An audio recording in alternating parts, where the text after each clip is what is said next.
Penganiayaan asisten rumah tangga di Kota Batam, pemirsa. Sidang lanjutan kasus dugaan kekerasan terhadap asisten rumah tangga ART bernama Intan ini kembali digelar di Pengadilan Negeri Batam, Kepulauan Riau pada Senin 10 November 2025 kemarin. Dan dalam sidang ini, terdakwa Roslina kembali membantah melakukan kekerasan terhadap korban dan ia mengaku tidak pernah memukul, tidak pernah menyiksa atau memerintahkan terdakwa lain Merliati untuk menganiaya Intan.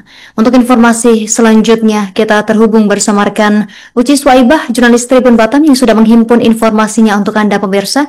Rekan Uci Swaibah, silakan laporan selengkapnya.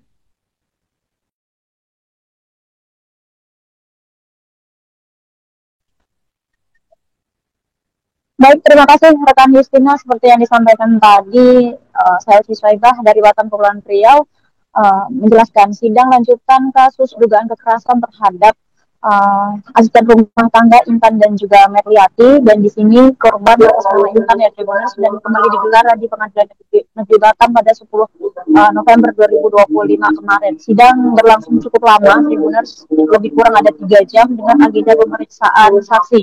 Nah, dalam sidang ini majikan sekaligus terdakwa Roslina ya Tribuners hadir sebagai saksi untuk berkas perkara dari terdakwa Merliati. Nah, di sini Roslina membantah telah melakukan kekerasan terhadap Intan maupun Merliati selaku asisten rumah tangga di rumahnya, dan ia mengaku hanya menegur dengan suara keras dan sempat menjambak Intan saat korban ketahuan mengantuk saat bekerja. Namun bantahan itu berlawanan dengan kesaksian korban Intan yang sebelumnya mengaku disiksa hampir setiap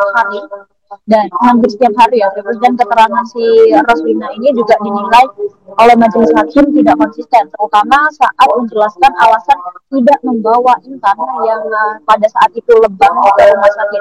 Malah di persidangan si Roslina ini mengaku hanya bertanya kepada dokter hewan bernama Kiki dan membeli obat ataupun menanyakan obat lebam ke apotek terdekat.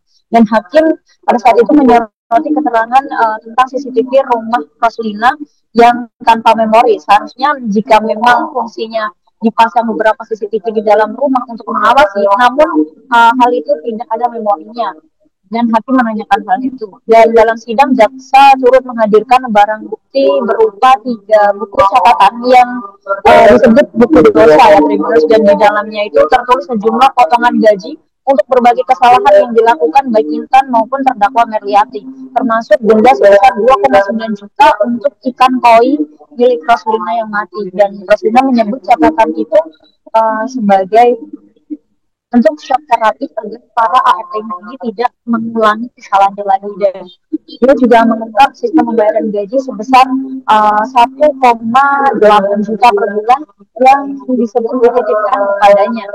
Nah, kasus ini semakin menarik ketika ada perbedaan tajam antara keterangan si korban dan juga keterangan oleh majikan ataupun si Roslina ini sendiri. Dan jaksa bilang fakta-fakta di persidangan termasuk barang bukti, saksi korban itu relevan dengan dugaan kekerasan berulang yang dilakukan di kediaman Roslina yang ada di Sukajadi seperti itu. Namun Roslina terus membantah hal itu. Dalam persidangan juga Roslina beberapa kali ini diingatkan oleh majelis hakim untuk berkata jujur, dan namun lagi-lagi dia bersikukuh ya Tribuners membantah melakukan kekerasan, bahkan mengaku tidak melihat perlakuan kasar terhadap 2 pekerjanya itu. Namun jaksa menemukan bukti video dan rekaman CCTV yang memperlihatkan tindakan kekerasan yang dilakukan Roslina dan juga Merliati. Dalam rekaman itu juga terlihat Intan diseret, disiram air, dan dimaki dengan kata-kata kasar. Kemudian ketua majelis hakim pada saat itu Andi Bayu menegur keras Roslina usai melihat video tersebut. Hakim menilai tidak pantas seorang majikan memaki pekerjanya dengan sebutan binatang seperti itu. Dan Roslina mengaku berkata kasar, namun beralasan hal itu hanya meniru ucapan ataupun pesan dari tante korban. Dan ia juga membenarkan pernah menyuruh Merliati merekam kejadian itu dengan dalih sebagai efek jerah terhadap korban agar tidak mengulangi kesalahannya kembali. Dan saat itu jaksa sempat membacakan ulang BAP ataupun berita acara pemeriksaan dan menegaskan pertanyaannya yang menyebut betul saja kalau Intan berbuat salah, mati pun saya tanggung jawab, seperti itu ucap Roslina. Dan namun Roslina pada saat itu membantah BAP yang dibacakan oleh jaksa penuntut umum. Nah, setelah sidang kesaksian dari Roslina ini digali oleh majelis hakim, baik majelis hakim, jaksa maupun dari penasihat hukum terdakwa terdakwa Meriati justru mengaku melakukan kekerasan itu kepada Intan karena diancam oleh Roslina. Ia takut menjadi korban berikutnya jika tidak menuruti perintah dari majikannya. Ia juga menyebut adanya buku catatan itu yang disebut buku dosa tadi itu berisi ancaman bahwa jika mereka kabur sebelum kontrak selesai, itu akan dilaporkan ke polisi sebagai bukti utang dan mereka dinilai kabur seperti itu. Dan mendengar hal itu Roslina tetap pada kesaksiannya dan sidang ditutup oleh majelis hakim.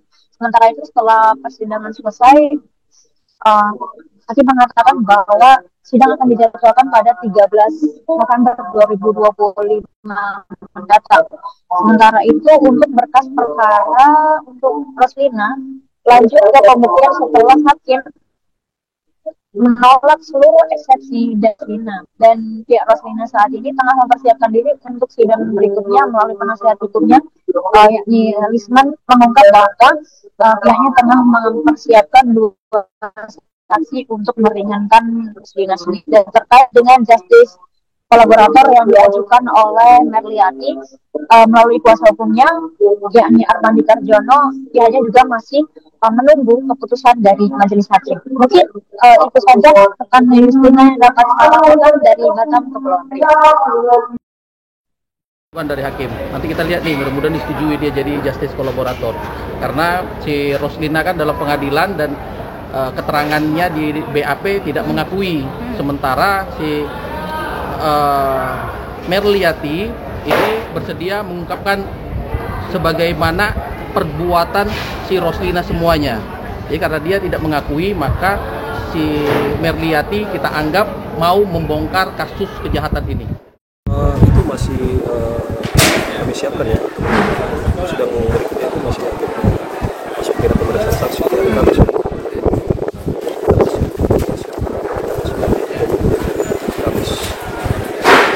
Nanti kita bertemu dulu untuk tim pengacara yang lain, karena sebagian dari tim pengacara kan masih ada di luar kota.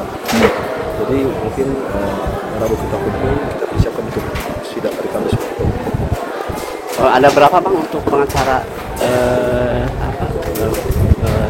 Ibu Roslina? Kalau kami tim, ya, kami ada 7 orang pengacara. Tapi untuk yang dari beberapa sidang ini ada 4, karena sebagian juga di luar kota. Download Tribun X sekarang, menghadirkan lokal menjadi Indonesia.